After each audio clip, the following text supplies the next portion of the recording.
দাবি আদায় না হওয়া পর্যন্ত আমাদের কিন্তু মাঠে থাকতে হবে। সরকার মনে করেছে আমরা একদিন, 2 দিন, 3 দিন রাস্তা অবরোধ করব, ক্লান্ত হয়ে আবার হলে ফিরে যাব। সরকারের এই কথা যে ভুল, সেটা আমাদের প্রমাণ করে দিতে হবে। আমরা এখন শান্তিপূর্ণভাবে আন্দোলন চালিয়ে যাচ্ছি। আমরা কিন্তু এর থেকে কঠোর কর্মসূচি নিতে বাধ্য হব। আমরা অবরোধ অবস্থান কর্মসূচি চালিয়ে যাচ্ছি। প্রয়োজনে আমরা হরতালের মতো কর্মসূচি নিতে বাধ্য হব। সারা বাংলার অফিস, আদালত, রেলপথ, সড়কপথ সবকিছু বন্ধ করে দেওয়া হবে। বন্ধুগণ, আমরা একটা প্রশ্ন জিজ্ঞাসা করতে চাই যে কোর্ট আর ছাত্র সমাজকে মুখোমুখি করে সরকার কেন দায়িত্বহীন আচরণ করছে? নির্বাহী বিভাগ তার দায় এড়াতে পারে না। 2018 সালে যেখানে আমাদের প্রধানমন্ত্রী আমাদেরকে প্রতিশ্রুতি দিয়েছিল যে কোটা থাকবে না, সেই কোটা কেন আজ ফিরে আসলো, সেই জবাব আমরা চাই। বন্ধুগণ, আরেকটি কথা বলতে চাই যে কোটার বৈষম্য শুধু প্রথম ও দ্বিতীয় শ্রেণীর বিষয় না, তৃতীয় ও চতুর্থ শ্রেণী থেকে কোটা বৈষম্য নিরসন করতে হবে। সকলকে কোটা বৈষম্য নিরসন করতে হবে। আমাদের এই আন্দোলন শুধু প্রথম ও দ্বিতীয় শ্রেণীর জন্য নয়, এটা আমরা স্পষ্টভাবে আজকে বলে দিলাম। বন্ধুগণ, আজকে আমাদের হলের বোনেরা যা প্রমাণ করেছে, আমাদের ভাইদেরও কিন্তু দ্বিগুণ শক্তিতে আসতে হবে।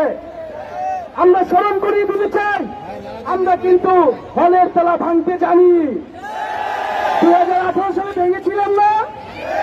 71 হলে ভেঙেছিলাম, রোকেয়া হলে ভেঙেছিলাম, হলে ভেঙেছিলাম, বঙ্গমাত্রা কুয়েত নদীতে ভেঙেছিলাম, শামসুন্নাহারে ভেঙেছিলাম। বন্ধুগণ, আমরা শুনতে পেয়েছি হলে হলে আমাদের শিক্ষার্থীদের, আন্দোলনকারীদের বাধা দেওয়া হচ্ছে।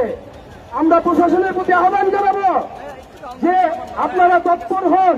যদি শিক্ষার্থীদের বাধা দেওয়া হয়, এর জবাব কিন্তু আপনাদের দিতে হবে। যদি আমরা চাকরি না পাই, আপনাদের কিন্তু চাকরি থাকবে না, সে ব্যবস্থা আমরা করে দিব। সারা বাংলার মানুষের প্রতি আমাদের আহ্বান থাকবে, এটা শুধু শিক্ষার্থীদের আন্দোলন নয়, অভিভাবকদের প্রতি বলবো, আপনার সন্তান কিন্তু চাকরি পাবে না, আপনাকে কিন্তু নেমে আসতে হবে। আজকে দেশে কর্মসংস্থান নেই, আজকে দেশে চাকরি নাই। আজকে সেই গ্রাম থেকে আমরা এই বিশ্ববিদ্যালয়ে পড়তে এসেছি। আমরা একটা চাকরি চাই, মর্যাদার জীবন চাই। এটা কি আমাদের অপরাধ? আমাদের এটা কি অযৌক্তিক দাবি? তাহলে আমাদের সাথে কেন এই প্রহসন করা হচ্ছে? বন্ধুগণ, আমি অভিভাবকদের প্রতি, আমাদের শিক্ষকদের প্রতি উত্তপ্ত আহ্বান জানাবো, আপনারা এই শাহবাগ মোড়ে আমাদের আন্দোলনের সাথে সংহতি জানাতে আসবেন। আমি আশা করব আমাদের দ্রুত সময়ের মধ্যে শিক্ষকরা আমাদের সাথে সংহতি জানাবেন। আমাদের মাননীয় ভিসি স্যার, আমাদের শিক্ষক সমিতি গত আন্দোলনের সময় কিন্তু আমাদের সাথে সংহতি জানিয়েছিলেন। বন্ধুগণ, আজকে বিভিন্ন বিশ্ববিদ্যালয় থেকে যেখানে শিক্ষার্থীরা আন্দোলন গড়ে তুলছে, আমরা তাদেরকে ধন্যবাদ জানাচ্ছি। এবং আজকে এইখানে ঢাকার বিভিন্ন শিক্ষা প্রতিষ্ঠানের শিক্ষার্থীরা এসে সংহতি প্রকাশ করেছে, আমাদের সাথে মিছিলে ছিল। আমরা বুয়েটে গিয়েছি, আমরা ইডেন কলেজে গিয়েছি, আমরা সেখান থেকেও সাড়া পেয়েছি। আমরা বন্ধুগণ শুধু শাহবাগে বসে থাকবো না, আমরা যে কর্মসূচিটি ঘোষণা করছি যে আগামীকাল বিকাল 3টা থেকে বাংলা ব্লকের কর্মসূচি ঘোষণা করা হলো। শুধু শাহবাগ মনে নয়, ঢাকা শহরের শাহবাগ, সাইসলেব, চাংখারপুল, নীলক্ষেত, মতিঝিল, প্রতিটি পয়েন্টে পয়েন্টে কলেজ এবং বিশ্ববিদ্যালয়ের শিক্ষার্থীরা নেমে আসবেন এবং বাংলা পকেট কর্মসূচিকে সফল করবেন। এবং যারা ঢাকার বাইরে শিক্ষার্থীরা আসেন, তারা জেলায় জেলায়, বিশ্ববিদ্যালয়ে মহাসড়কগুলো অবরোধ করবেন। আমরা নির্বাহী বিভাগকে জানতে চাই, নির্বাহী বিভাগের কাছে, সরকারের কাছে 2018 সালের পরিপত্র কেন বাতিল করা হলো? তৃতীয় ও চতুর্থ শ্রেণীতে এখনো কেন কোটা বৈষম্য নিরসন করা হচ্ছে না?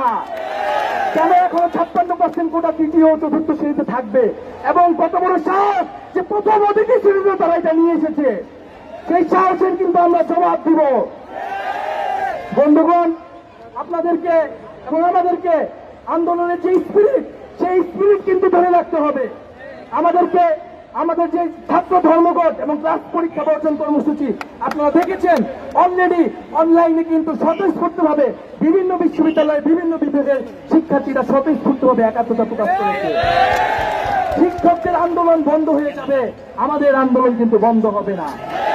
শিক্ষকরা ক্লাসে ফিরে গেলেও আমাদের দাবি আদায় না হওয়া পর্যন্ত কিন্তু আমরা ক্লাসে ফিরে যাব না।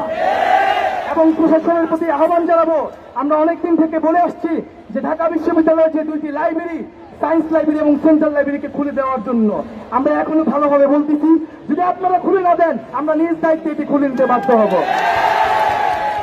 বন্ধুগণ, আপনাদের প্রতি অনুরোধ থাকবে, আপনারা আজকে যেরকম প্রতি হল থেকে, কলেজ থেকে সংগঠিত হয়ে এসেছেন, এর থেকেও বেশি পাড়ায় পাড়ায়, এলাকায় এলাকায় আপনারা সংগঠিত হন।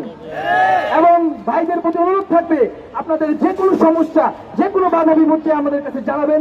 এবং হলে হলে যারা বাধা দিচ্ছে তাদেরকে আপনারা প্রশ্ন করুন, সে কি আপনার চাকরি দিতে পারবে কিনা। আপনার হলের ভাই কি আপনার চাকরি দিতে পারবে? তাহলে আপনার পথ, আমার রাস্তা আমাদেরকেই কিন্তু বেছে নিতে হবে। আর যারা হলে হলে বাধা দিচ্ছে, যেসব পদপ্রত্যাশীরা, তাদের উদ্দেশ্যে বলতে চাই, তারা কিন্তু পথ পাবে না। শিক্ষার্থীদের আন্দোলনে বাধা দিয়ে কেউ পথ পায় না। বন্ধুগণ, এখন আমি আহ্বান জানাবো যে আপনারা যারা হলে হলে বাধা দিচ্ছেন, আপনারা এই আন্দোলনে আসুন। এই আন্দোলনে সবাই মিলে আমরা একত্রে এই আন্দোলনকে সফল করে তুলি। বন্ধুগণ, আগামীকাল 3টায় আমাদের বাংলা ব্লকের কর্মসূচি শুরু হবে এবং ঢাকা বিশ্ববিদ্যালয়ের কেন্দ্রীয় লাইব্রেরি থেকে আমরা আমাদের কর্মসূচি শুরু করব। সবাইকে আমরা যার যার পয়েন্টে অবস্থান নেওয়ার অনুরোধ জানাবো।